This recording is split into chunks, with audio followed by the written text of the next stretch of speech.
3, and we can start with roll call. Commissioner Markham. Here. Commissioner Miller is absent with notice. Commissioner Taylor. Here. Commissioner Smiley is absent with notice.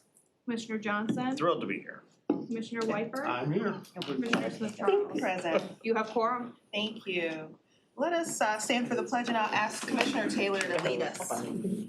I pledge allegiance To the flag of the United States of America and to the republic for which it stands, one nation, under God, indivisible, with liberty and justice for all.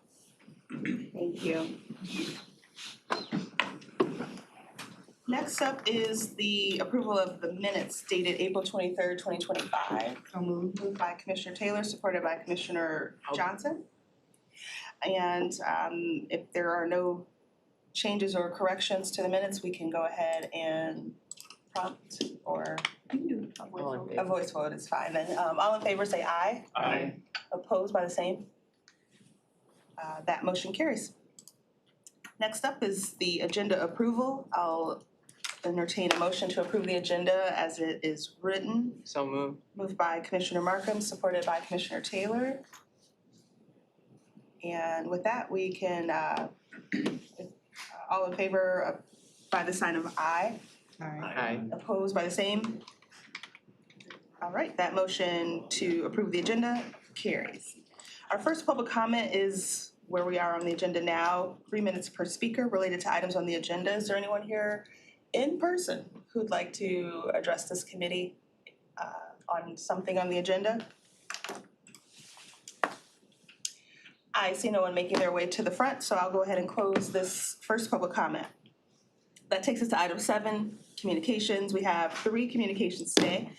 7A is the Executive's Office Grant Amendment Number 1 with Michigan Economic Development Corporation for Pontiac Redevelop, Revitalize, Reconnect Project Grant. The second communication is Board of Commissioners app for 2025 Local Road Improvement Program. And then we have our Economic Development Monthly Report from Thrive. If there are any questions about anything in particular, I would hate to throw Dom to the front with the wolves, but if anyone had any questions specifically about 7A or particularly 7A, 7B, a couple of us sit on that committee, and so that went through just fine last week as well. But if not, we can then proceed. So just want to make sure folks are clear and focused on it. I think the communication with 7A, the grant amendment, are you familiar with this at all, John? You are? Yeah. Come on over, Mr. Leffler.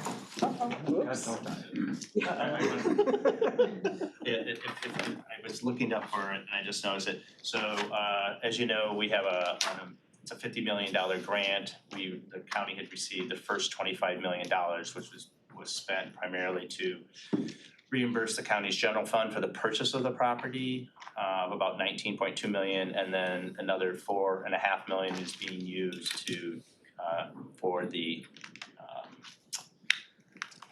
Adamo contract to take down the Pontiac Center. So then the grant agreement said for the second half of the $25 million is that we had to put all our bills together and then ask for the $25 million at the end. So, which for me caused heartache, is because, you know, we are then, if we had to, we'd either have to advance general fund dollars or we'd have to borrow money for that. And so I had asked for an amendment with the MEDC to do that on a quarterly basis, once per quarter.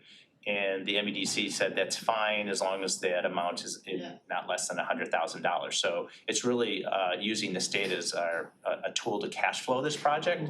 So it's really not, it really helps the county in the sense of us fronting the money, and because the state already has it. So that's what that grant agreement was for. Okay, that's very, very helpful. Everyone clear on that?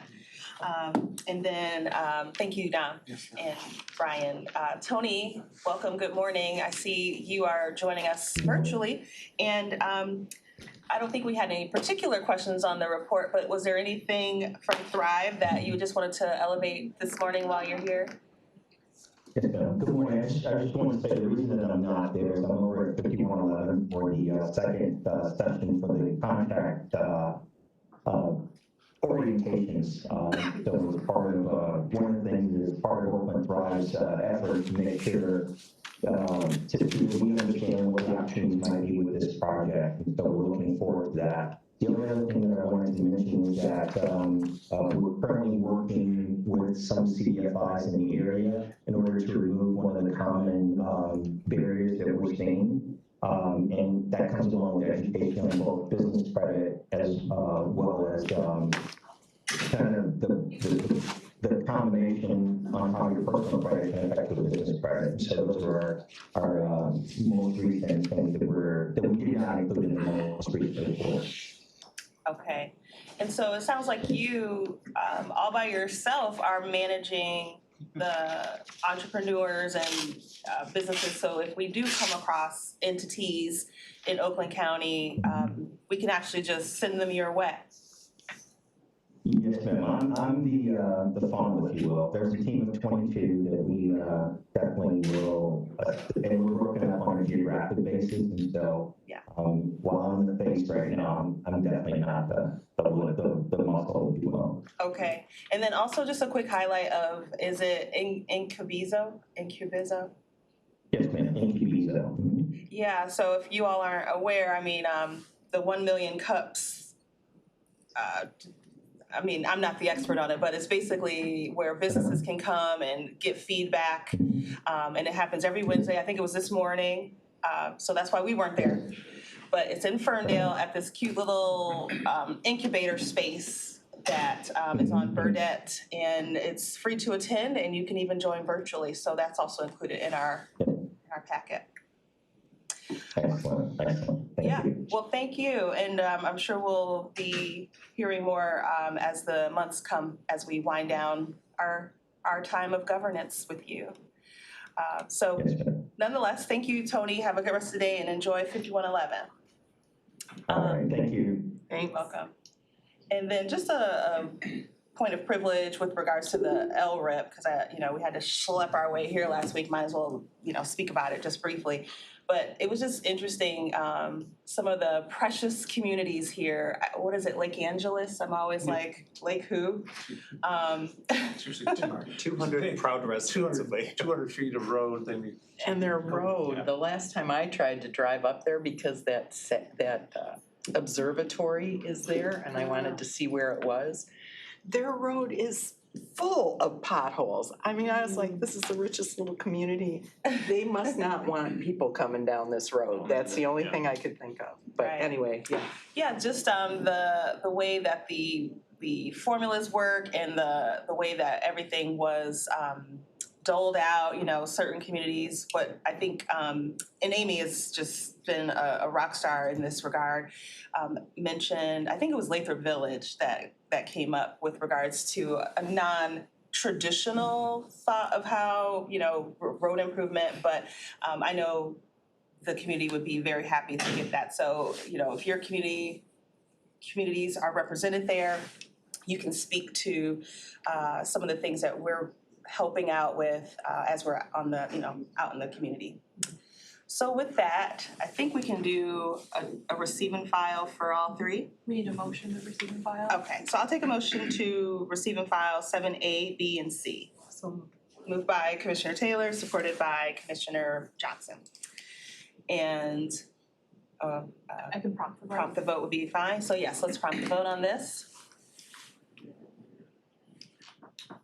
You have 5 yeas, 0 nays. Thank you. That motion carries.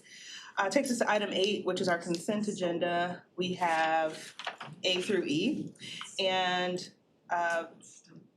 which contains the fiscal year 2025 appropriation with the City of Madison Heights, the City of Royal Oak, Charter Township of White Lake, the City of Berkeley, and the Charter Township of Brandon for tri-party road improvement programs noted accordingly for each of the projects that are there. So I'll take a motion. Thank you. Moved by Commissioner Weipert to approve the consent agenda, supported by Commissioner Markham. Any discussion? Seeing none, we can go ahead and prompt the vote on item 8.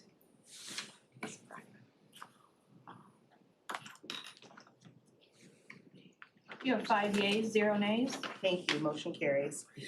Moving on to the ninth portion of the agenda, which is our county executive department recommendations. Do we have presenters here for that? Oh, good morning. I didn't see you come in the room. So we'll go ahead and I'll take a motion to recommend and forward to finance. Item A, 9A, Executive Office Appropriation and Allocation of Funding for the renovation of 31 East Judson and 51111 Woodward Avenue in Pontiac. This is a budget amendment. Is there a motion? Moved by Commissioner Taylor, supported by Commissioner Johnson. Thank you. We're just getting all excited about Sean's proposal here, so. Yes. We're only at the amendment level right now. Right? Welcome, Sean. It's the amendment? We Is that, are- Madam Chair? We are at, yes, no. No, appropriation allocation funding for. Yes, we are at 9A, which is appropriation allocation funding. We're going fast. Yeah, we already got through the, Communication, yeah. You did the amendment. Yeah, I did the communication for that. Fantastic. I Sorry. initiated it. It's Yeah, okay, yeah. a lot of moving pieces take a this breath, morning. you want Yeah, a cup of yeah. coffee? Sorry. We had all our trades, our unions over at 51111 getting a preview from Granger and all the potential projects. So- Mr. Wyper? Yeah, Tony Cook joined us and on Oakland Drive. the first thing and told us he was over there. Yeah, that's right. They're there to support any businesses that need some support. So let me take you through this deck right now. It's not too much, but it'll just give you a perspective of what we're working on. So this is the revised urban planning concepts, and just to share with you, this is 31 Judson. This is the building where we'd have 700 county employees in this building right here. This is Judson Road right here. This is Saginaw. So Saginaw is getting the Phoenix garage is getting demoed, and we will reconnect Saginaw. So this is the main street for Pontiac. So that will be very important. This is Orchard Lake in Auburn that cuts through. That's shut down currently. This is 51111. This is where we have about 70% occupancy. Most of it is state leases. This is the proposed new parking garage, just to give you kind of a perspective there. And then that green that you see is not a sidewalk. That's actually kind of a schematic design to get an understanding of where the river is underneath. We're trying to be very conscientious about where that river is and not to put any buildings on top of it. In case someday the city of Pontiac wants to daylight that river. So that is just to give you a perspective of the outline. This is a service lot that we're looking at that's just east of the building. Of course, maybe I should have went to that slide sooner. So then you get everything schematically what's there. This is another perspective of it. So again, Auburn and Orchard Lake Road right there. We're looking at green space that exists here. This would be the south parking garage, and then there will be a north parking garage that's up here. So this is what we're looking at. Give you another perspective. We're looking at an addition, and you'll see that we will build out here. It's very important for us in this building to have a convening space. Over in the executive office building, we have a convening space. That's one of the main responsibilities of the county, is to convene our 61 cities, villages, and townships, different meetings, whether it's planning, economic development, equalization, whatever it is, that there's an opportunity to bring people together.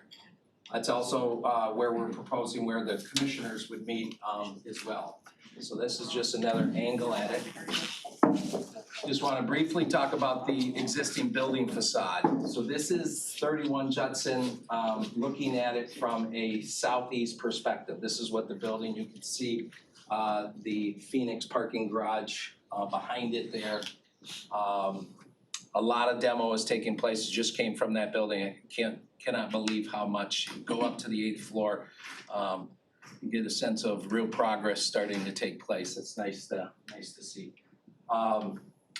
This is what we're proposing, the new concept of 31 Judson. We cannot insure, this is not insurable just to pull out windows and put back in. We have to do a new facade on this building. And this is what we're proposing.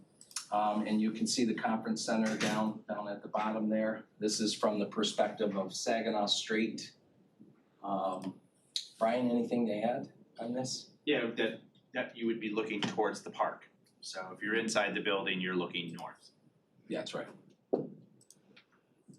This is a side perspective, so this would be from the Saginaw perspective. A lot of the workers would be on this side, and most of the meeting rooms would be on the north side of the building. Again, looking and facing out Sean. towards the park area. Before you go on, are those solar panels on top of that building? Yes, So we'll be coming up to it in a second. the reason I ask is just because isn't the tall building blocking the sun? Isn't that just from kind of what we were talking about? But again, this is just Schematics. a schematic. I think the concept of daylighting is gonna have to be brought into once we figure out what that is. But I do know that, for example. Oh, you're talking right Yes, there, sir. the So solar right panels. here this is looking north, and so they're actually having light coming in, but it's not gonna be like, say, sunlight into, say, if the board is meeting here, you don't have sunlight into your face, you're still getting natural light there. I don't know if they're gonna have solar panels on here. They Right will now, on top. They're on top of Oh, the okay. tower right now. Thank Yeah. you. This is just a perspective of the meeting center, so I'm just gonna look at this area over here. So we would be able to section this off in 3. So if you didn't have a busy commissioners' night with a lot of people who have public comment, you might just be using this space. A lot of public comment, you've got plenty of room, just as much room as you'd have here, actually, I think more. So we'd take those walls out. Sorry, I mean, maybe you didn't want more, but so anyways, I just wanted to help you understand what this meeting center looks like. Sustainability approaches, Brian, do you wanna take this on some of the sustainability? Yeah, so one of the things that we looked at a couple functions here is what kind of heating and cooling and what kind of level of lead. So as you know, the highest is gold, the second is silver. We're shooting for silver because to get to the cost of gold is almost, where's the rate of return on that? So one of the things that we had looked at was geothermal, and I think the next slide talked about that, is that the upfront cost and the ongoing cost was not going to return the rate of return. And then the second thing is, if you notice on this front end of the north end of the building where you have, say, that conference center, all those wells would have to be drilled underneath it. So it was just gonna be problematic from that perspective. So that's why in the project, there's the solar panels on the top of the tower building. So here we looked at, if you just put new mechanicals in terms of what we have right now, kind of like what we have a status quo, this is a reduction. All the way over there is the, doing the geothermal, and then somewhere in the middle is where we're at for right now.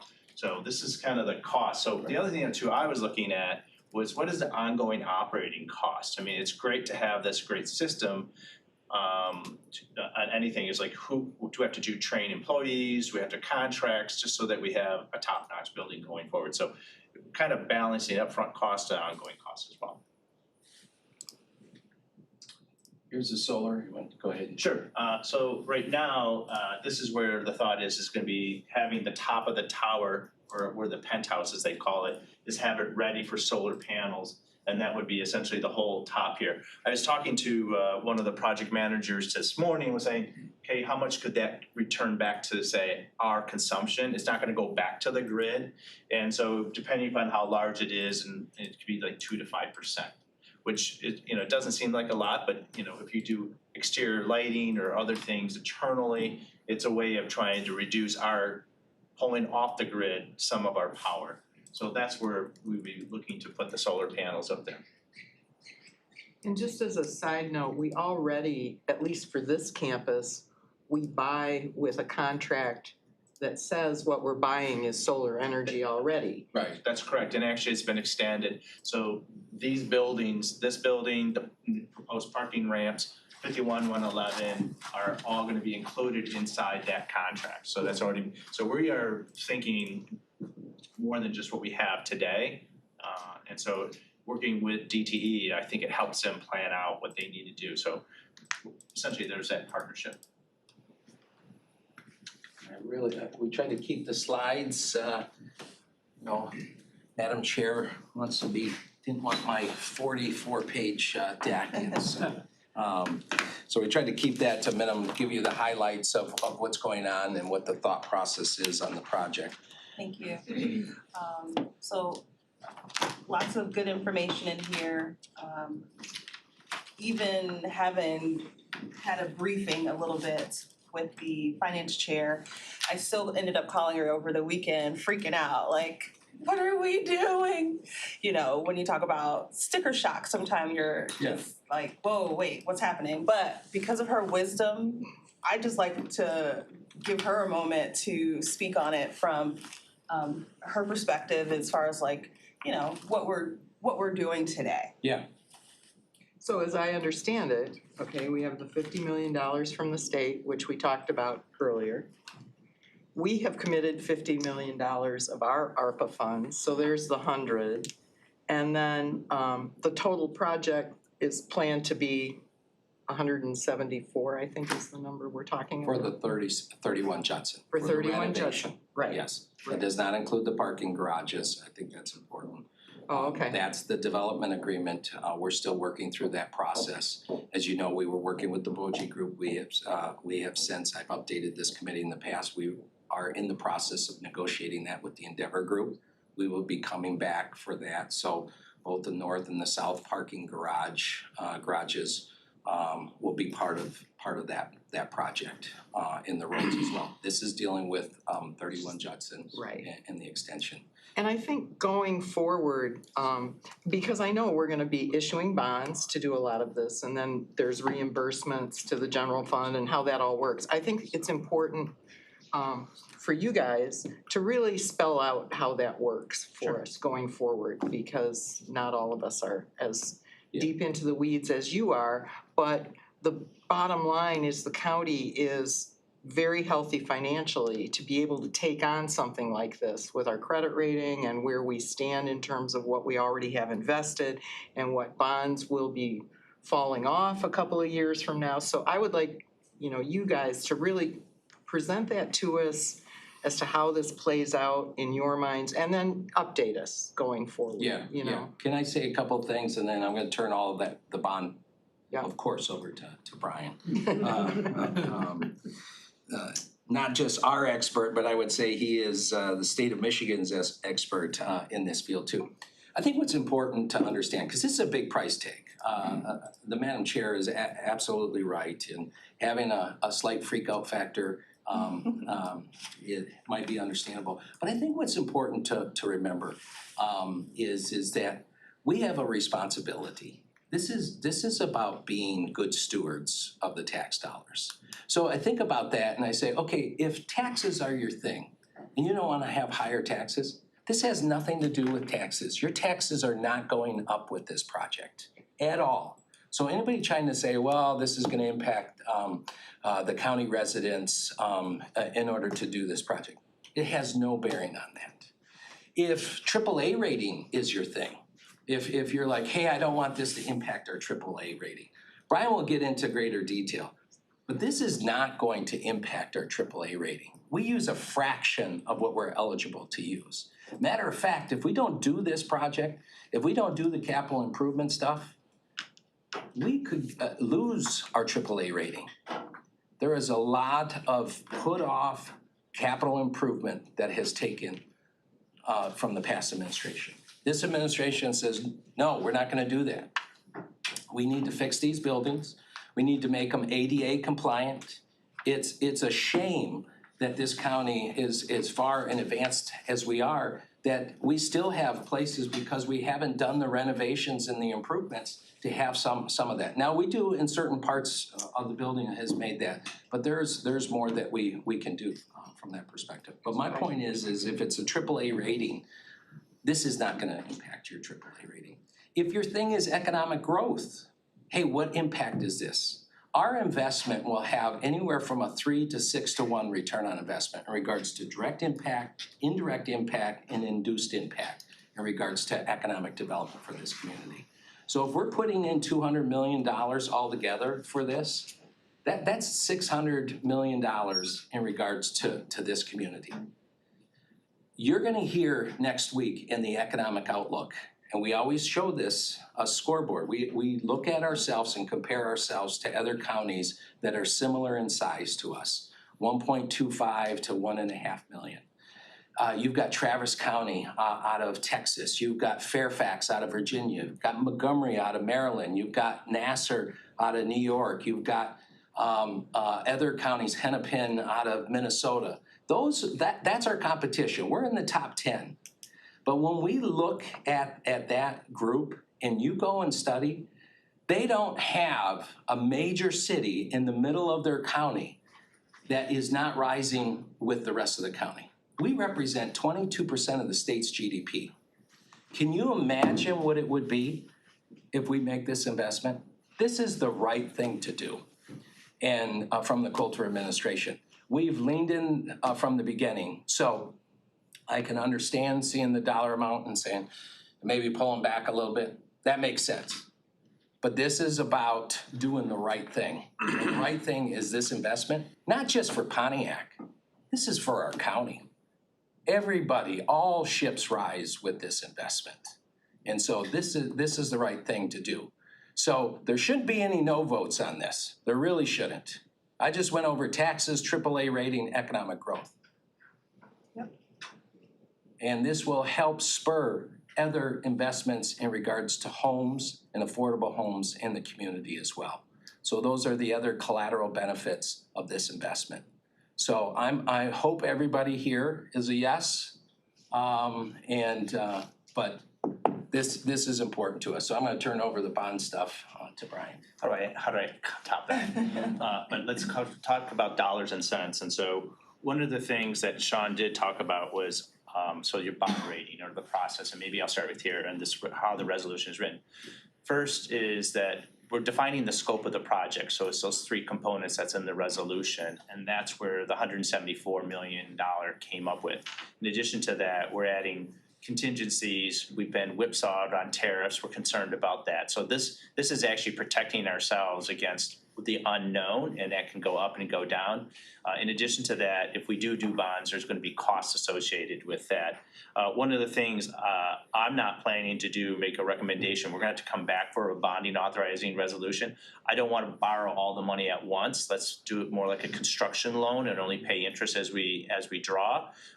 Make sure that if there's just in time materials, there's going to be just in time payment. So that's going to be us to manage that. Which is different than what you may see on the WRC projects. They borrow all the money, they put it away, and then they have the project. We don't have to do that on this project.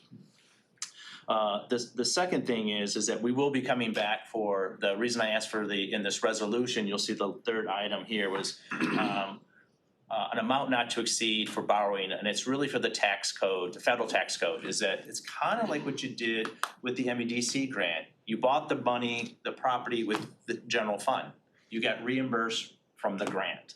Now, going forward, once we use all the grant dollars up, if we were to quote, use dollars from the strategic investment from the 25 million that's in this resolution, then we can actually reimburse ourselves once the bonds are issued. We have to come back to you and to the board to issue bonds. The item with the, just for people, make sure they understand, as Sean said, our legal debt margin, the county by state statute, the county's legal debt margin is like over $10.5 billion. The county has approximately $500 million outstanding. Of that $500 million, over $425 million is for WRC projects, because that's where you have your limited tax.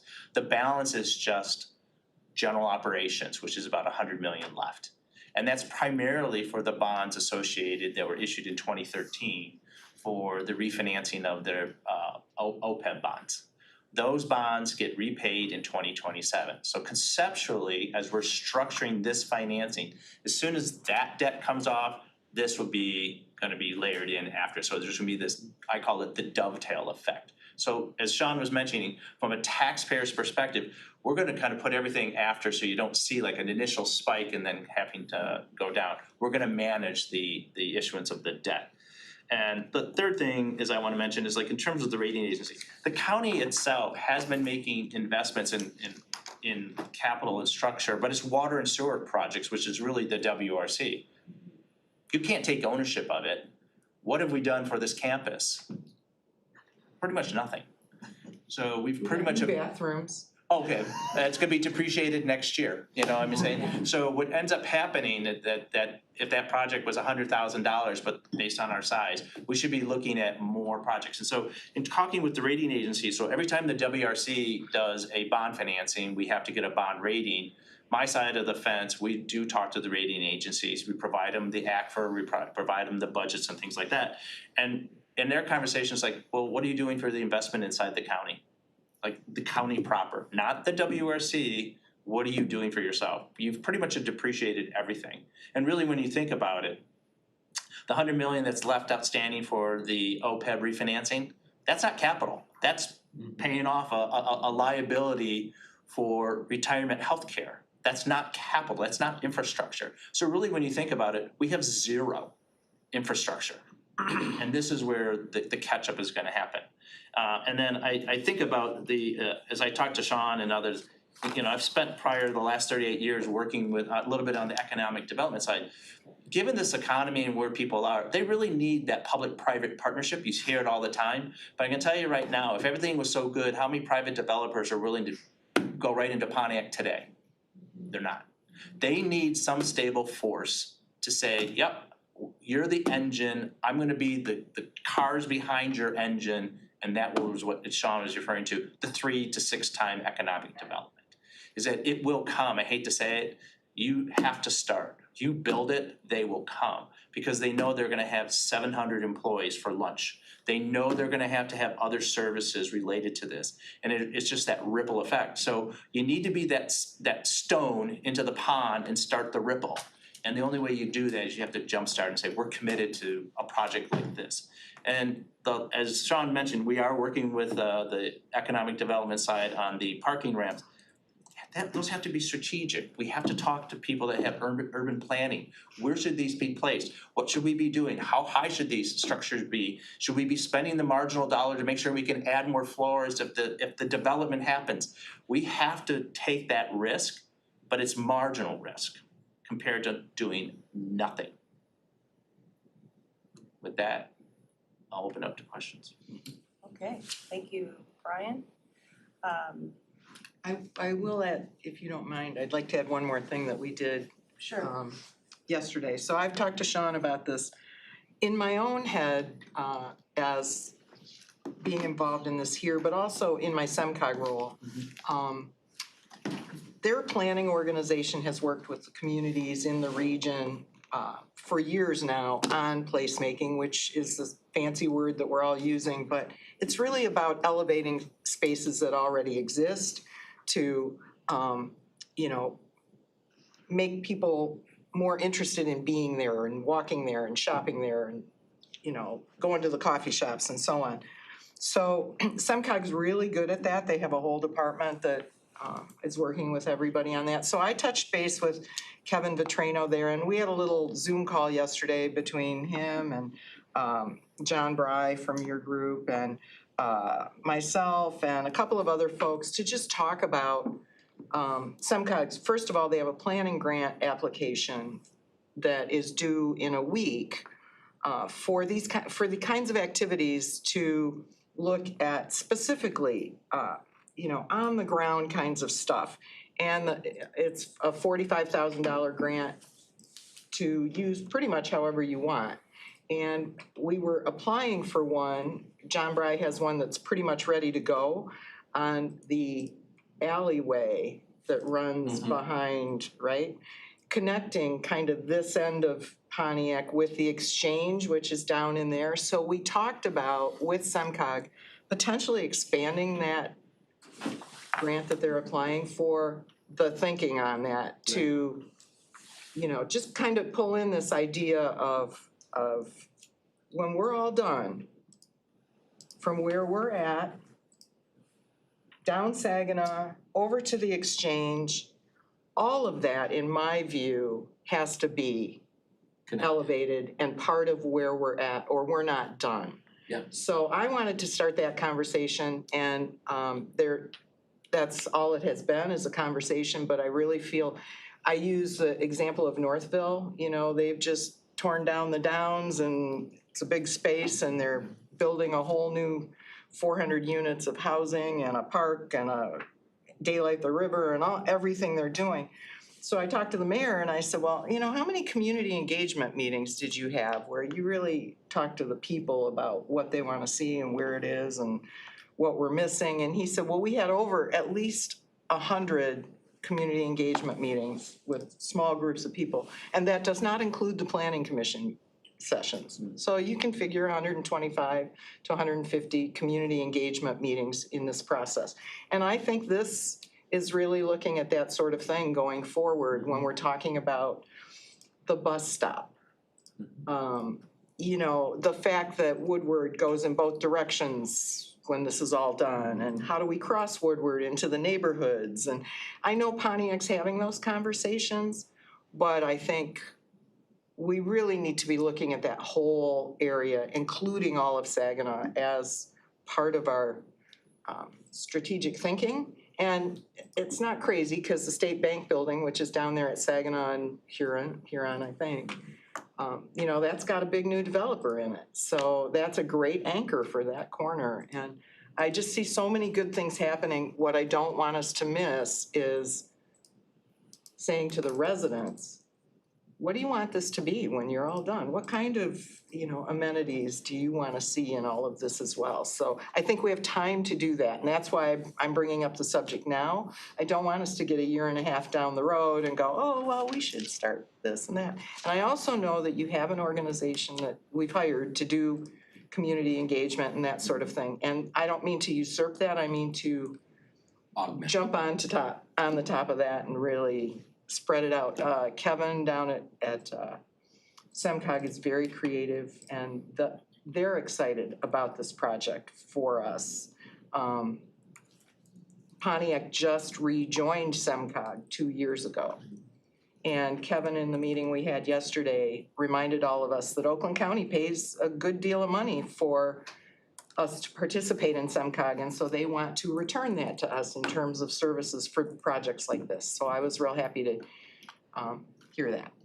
So that's where that lands today. I appreciate that, and we'll hear more from that in just a moment. I think Mr. Wypert had a comment or question, and then Yeah. Commissioner Taylor. Thank you. So Sean, you mentioned something that's not, you say not insurable, the facade? We've gotten, You used the word we've gotten feedback that, Tim, do you wanna, Tim Galway's our, from HED, our A&E, you've got some information on this, correct? Yeah, based on the materials used in the current skin, the insurance company is, you know, not accepting what the building at that time was made of. We've also done scanning of all the, we've taken actual material off the building and done kind of microscopic scanning of the condition of the facade as well. And so unfortunately, it's in bad shape and uninsurable, kind of double whammy. That building wasn't maintained as much as 51-111. And follow up on the bonding, I mean, just, can you get us a printout? We are nowhere near, I mean, it's big, the whole formula is the county's SEV. Yeah, so Right, can you get Sure, us yep. something? So as every time the county does a bond issue, like primarily with the WRC, there's what is called Appendix A, and that's essentially the economic and financial disclosure of the county. and I can certainly send this to you from the last transaction. There's tables in there. So the first table, 19, talks about our net direct debt, and they talk about these purposes. And then they talk about future bonds, and then there's also another table that shows the legal debt margin, which is table 24, and it just cites back. And so, and this is using 2024 SEV. Right. So 10% of 2024 SEV was 10,664,000,000 was our legal debt margin. Then they subtract from that what has been issued, and so there was like 627 million, and that's where right now we're at 10 billion net today. And of the 627 million, that's where the WRC is primarily a user of that. And then 100 million is, like I said, is the healthcare bonds. But there's some building authority bonds, but like that's like the animal shelter. We have done building authority bonds for the radio system, which is countywide. Then the last thing is that we had done some buildings which we lease out to local units of government. So they use our AAA as the conduit to bring down their rent. So that's what's left in the building authority side. Thank you. Commissioner Taylor? I had withdrew because all my questions was asked by Gwen. I had put my commission, planning commission hat on, and everything we did was talked about. And I remember when we were doing the bridge downtown, we had to involve the community, and we also improved the community because there was things that we had to do to help them with their housing and all that and make it safe. And also the roads to make sure that they could handle the additional traffic. So when you're looking at all of that, so everything that Gwen had brought up, that's where I was going, so I don't have to revisit all of that. So, but thank you. Yeah, no, thank you. Commissioner Johnson? Oh, wow, thank you. I mean, everyone else spoke, so I figure I have to. Yeah, gotta hear from you. I'm just excited. That's it. I like preaching to the choir with the impact of this project. For my clarification and clarification of the whole group, what is before us today is literally just authorization for the renovation of 51-111, those floors that are vacant, as well as the total renovation of 31 Judson. It does not include any of the parking decks that we've talked about. It does not include any of the additional parcels that are like hypothetically laid out on the map. And then selfishly, does the board get to talk about the furniture of our new space later too? Of course. Of course, you're a department, and I'll let April Lynch know. I have a feeling a few of us might have opinions. Okay, cool. Me too. No, I'm just excited. And every time, I told Sean this earlier, but like every time I see the whole map concept plan, it gets better and better from my perspective. And I'd like everyone to know why I think that this is the best version yet. It's because the alleyways are clear cut through, and you can see clearly defined alleyways as well as additional clearly defined streets. And we are regridding that whole area. We're rebuilding the quilt of downtown Pontiac. And that's really exciting. So I'm good. Thank you, I appreciate that.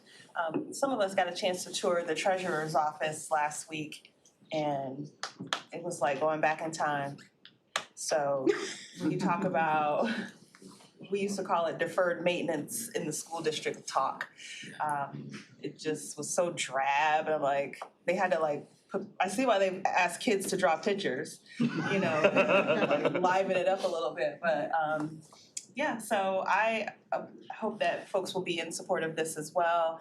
I told the spouse 30 years from now, we'll be able to come to Pontiac and be like, remember what we were there for the Phoenix little P to come down at the demolition. You're right, though.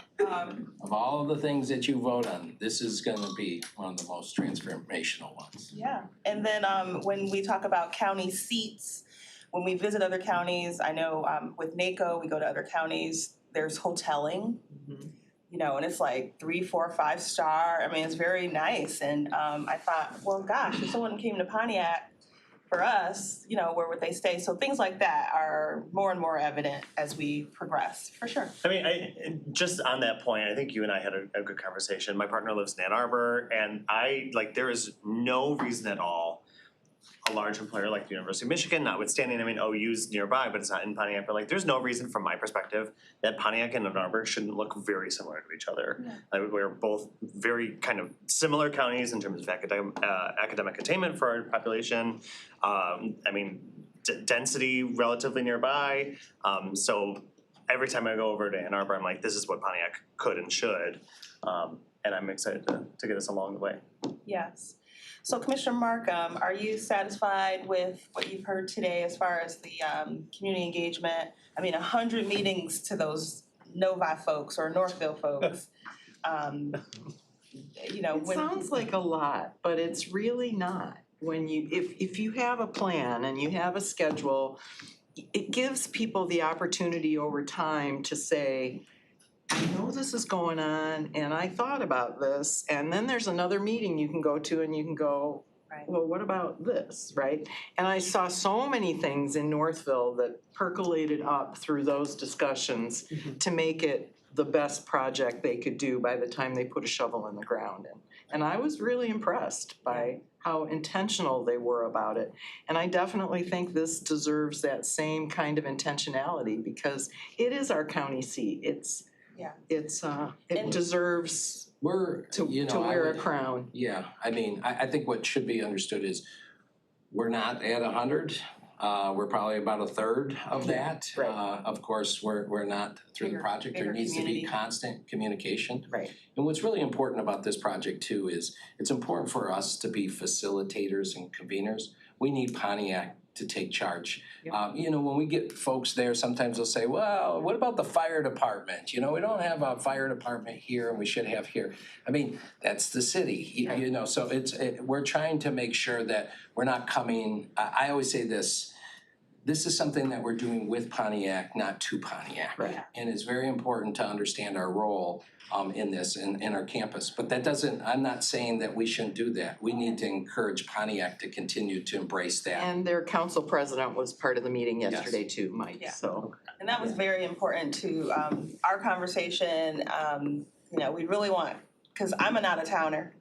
I'm looking around, we all out-of-towners. Gwen is kind of a transplant out-of-towner. But you know Pontiac from back in the day, but a lot lot of us are just. Angela was in the thick of it too, and she's been in many of those meetings already, so. The only thing I also have to say though is with the RFP process to pick, say, the professionals, especially on the development side, the team and the thought that has come from the professionals to actually be those facilitators, they come with that. Right. To make sure that, oh, why aren't you addressing this? Or what do you think about this? Or it's just unsolicited, which is, Commissioner Markham, that's exactly what we need. Because urban planning is not my bailiwick. Right. I can talk bonds all day. It's pretty good Yeah. at it.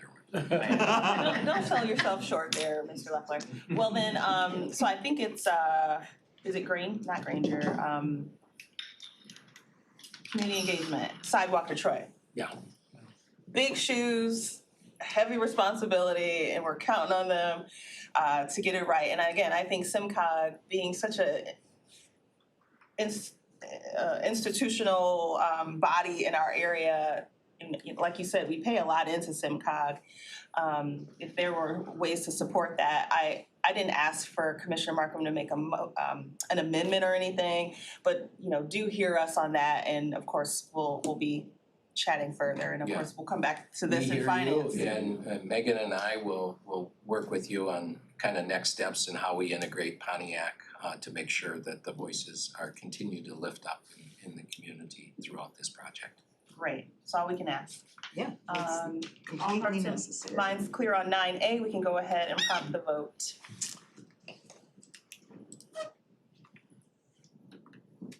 It really is so exciting, when I moved back here 30 years ago and drove down, because I'd been away 20 years, and I came into Pontiac and drove down Huron Street, I thought, this is our county seat and it looks like this, and so when I became a commissioner, I just started talking about what can we do to elevate that? People come off I-75 down M59 to come here, and it just shows we don't respect our own residents.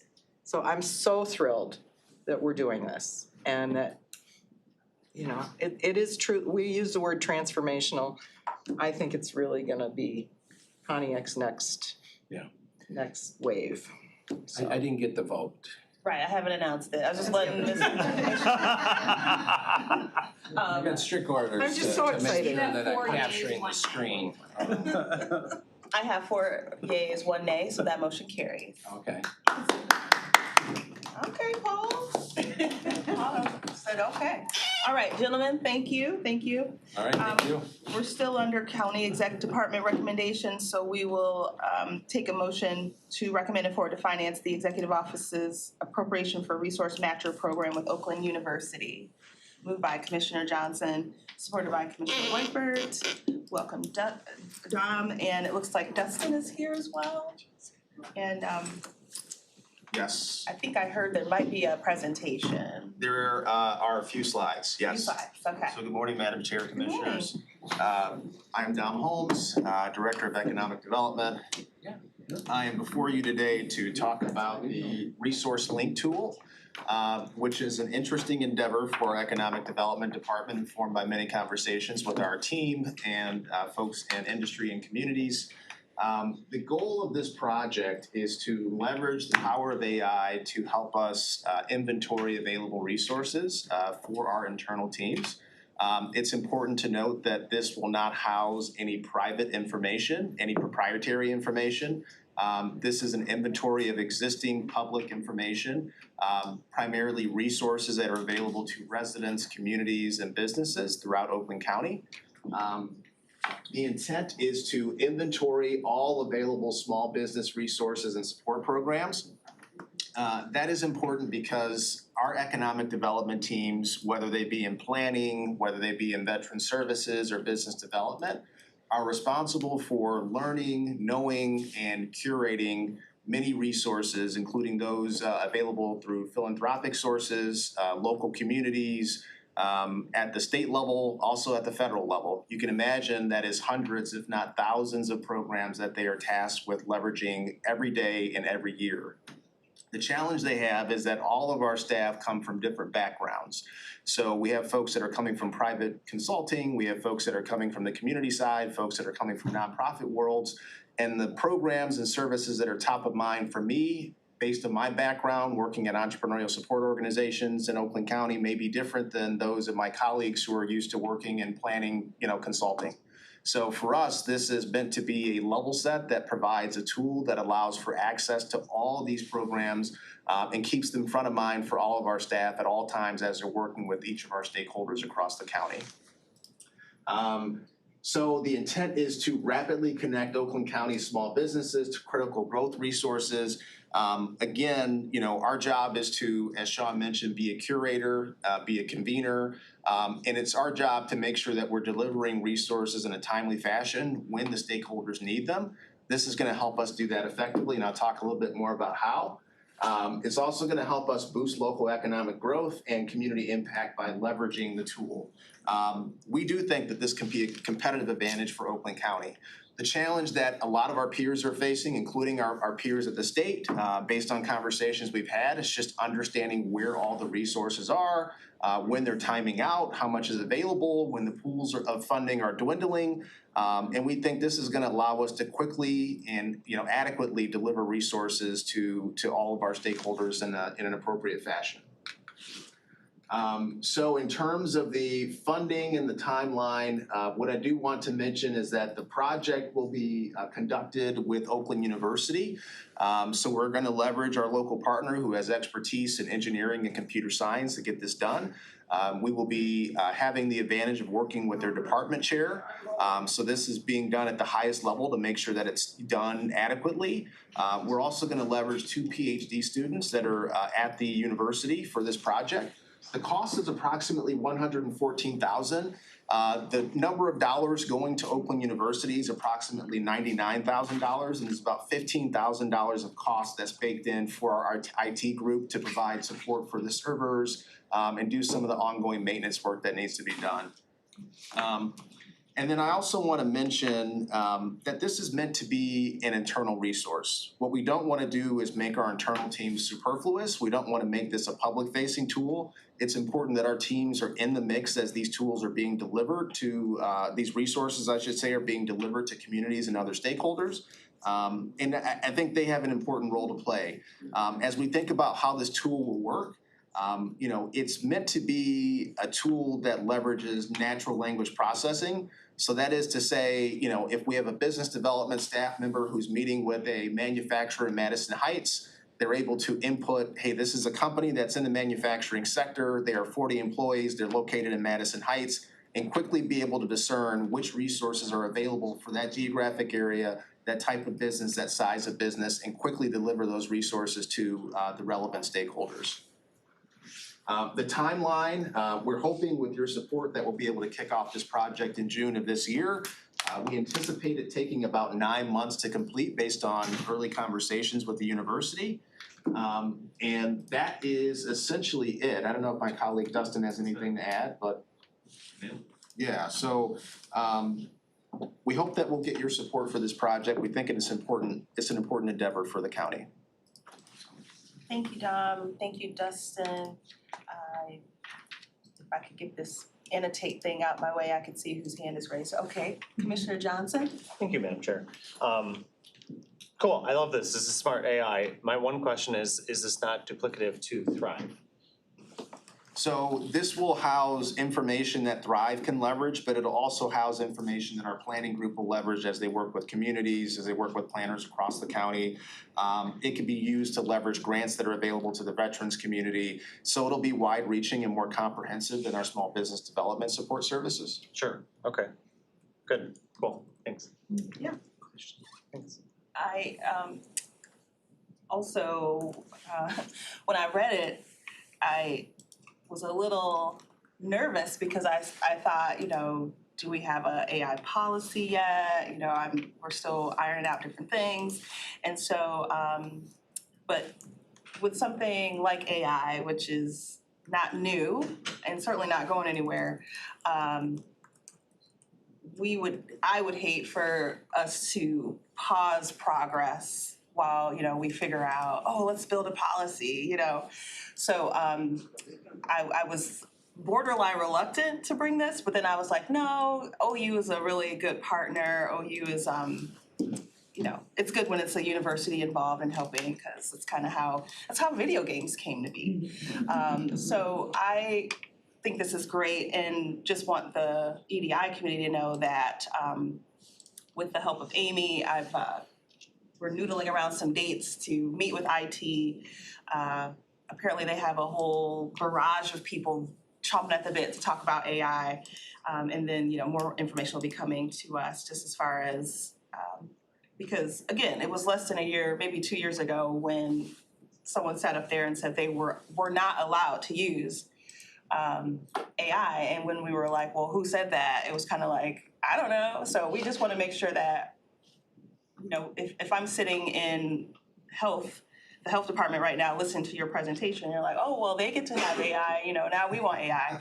So again, I just want to make sure that everyone knows that we are, this board is working towards a collective, you know, rowing in the same direction kind of thing, but knowing that it's still so nuanced that we would never be able to encapsulate everything in just a moment's time. So thank you for bringing this. Commissioner Wiper, did something spark for you that you wanted to share? I'm glad thank you. I'm glad we're partnering with the university where the expertise is there. Yes. And we're reaching out and collaborating, so Yes. it's good.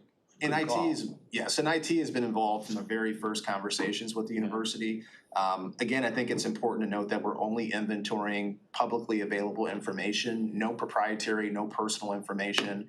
And then the other part of this is that the county will retain the IP related to this project. And so there is the potential for cost recovery down the line, which is another important component. As we mentioned, there are many economic development agencies that are trying to figure out how to inventory and deliver resources in an appropriate manner.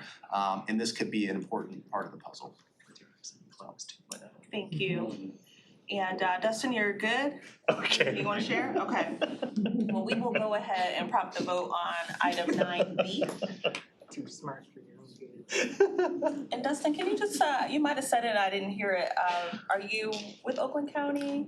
I work closely with Dom in economic development. I'm executive program manager. Okay, great to put a face with the name. Yeah, I'm relatively new, so thanks. But key. Yes. That's lovely. All right, so you should have your votes prompted, I think. You have 5 Yeah, yeas, okay. 0 nays. Great, so motion carries.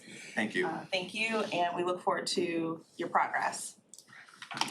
All right, moving along, item 10A is up next, and that is the fiscal year 2025 appropriation for the local road improvement program. Lots of sponsors on there, moved by Commissioner Wypert, supported by Commissioner Taylor. Is that all the commissioners? All the commissioners that have communities with approved projects. Okay. So I'll we don't see brag your on this name. slate. Any discussion on this or key takeaways? Yes, Commissioner, I read this after the vote. This little discussion just made me think, we need to really publicize this as we are helping our local communities as the county board. You know, yes, it needs to be on our board communication, social media and all that stuff, but, you know, maybe we ought to sit down with Peg McNichol or somebody else from the local media to say, this is what we do for all of our communities, and we've been doing it for 6 years, something like that. And it's meant this much money and, you know, really spell it out and brag. Right. I don't think we get enough credit for this program.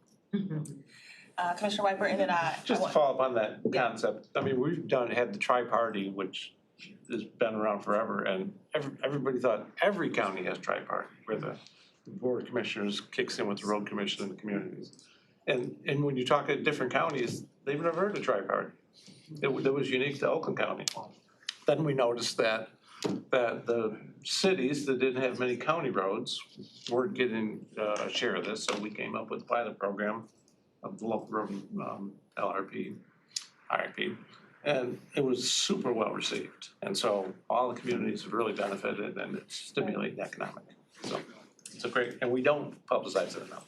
Yeah, So, yes, through the Amy. chair, on that point, I have a meeting with communications this week where we are specifically discussing new ways to promote visibility of these programs. Great answer. We're already on it. Great. Cool. Yeah, I asked kind of like the preemptive of that last week, which is how do communities know about it? And so Amy kind of detailed all the steps with that. But as far as like the layperson who's using the road in the community, they have no idea. All they hear is Gretchen and, you know, fix the roads and public-private partnerships now for the roads and, you know, not enough highlight of what we do here in Oakland County. All right, well, with that in mind, we can go ahead and prompt a vote on 10A.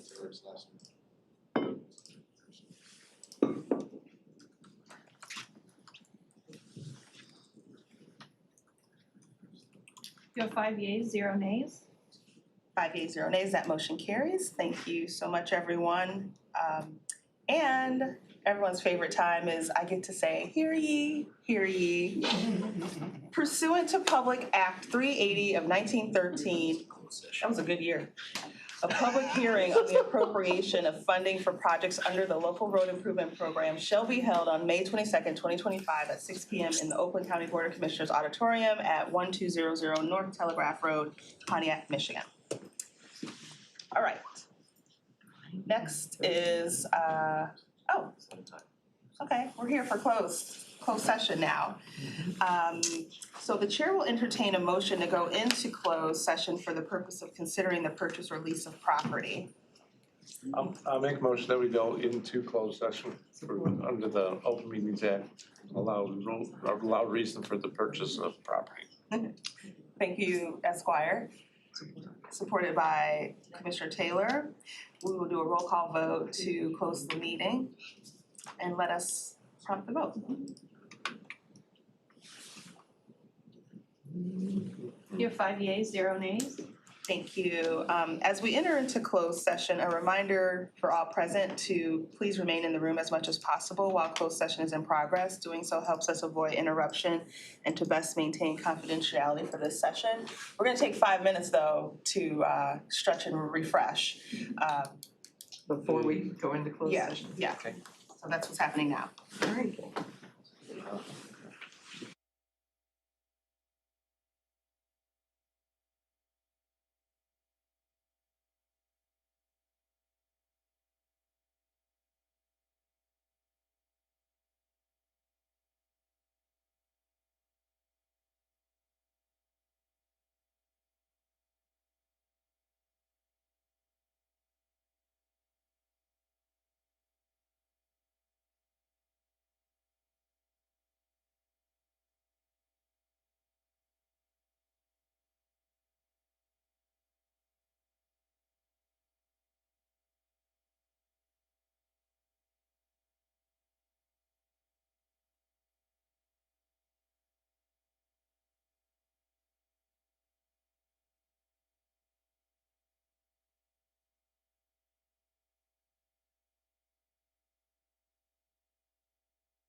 Melissa, is the other one new, or Okay. has it been like aired? We are back in, Other property? Yeah, well, New. I declare the meeting is back in open not- session.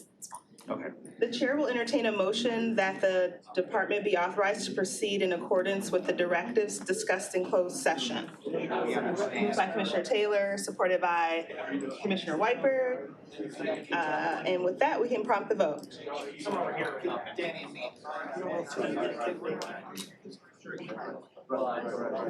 You have 5 yeas, 0 nays. Thank you. That motion carries. And the chair will entertain a motion to go into closed session for the purpose of considering the purchase of or lease of property, moved by Commissioner Johnson, supported by Commissioner Markham. Just want to get all the names in. So let's roll call vote to close the meeting. Prompt the vote, please.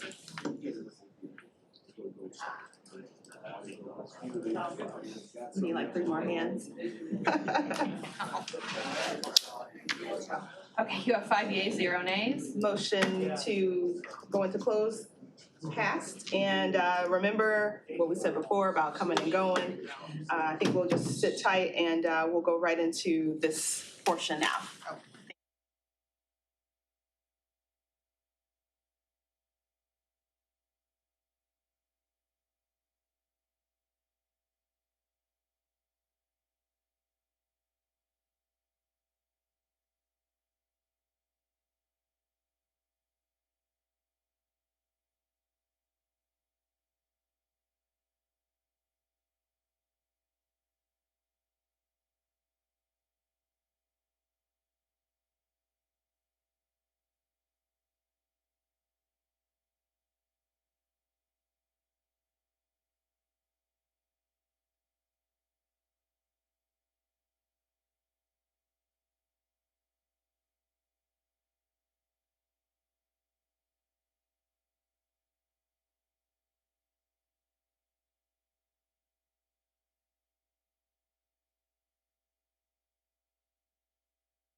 Oh, it flashed on. Okay.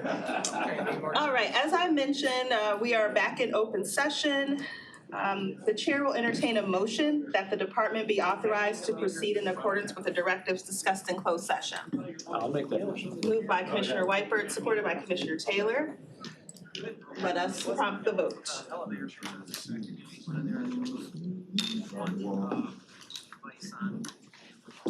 Thank you. You have 5 yeas, 0 nays. All right, that motion carries. Thank you both. Last is our second public comment. Is there anyone to speak to the Economic Development and Infrastructure Committee this morning? You can make your way to the front. Seeing no one making their way to the front to speak to this This is economic development? Yes. My bad. For economic development and infrastructure, so I will go ahead and close this second public comment. Is there any other business to come before EDI? Seeing nothing moving forward, I will go ahead and adjourn this meeting. Thank you all.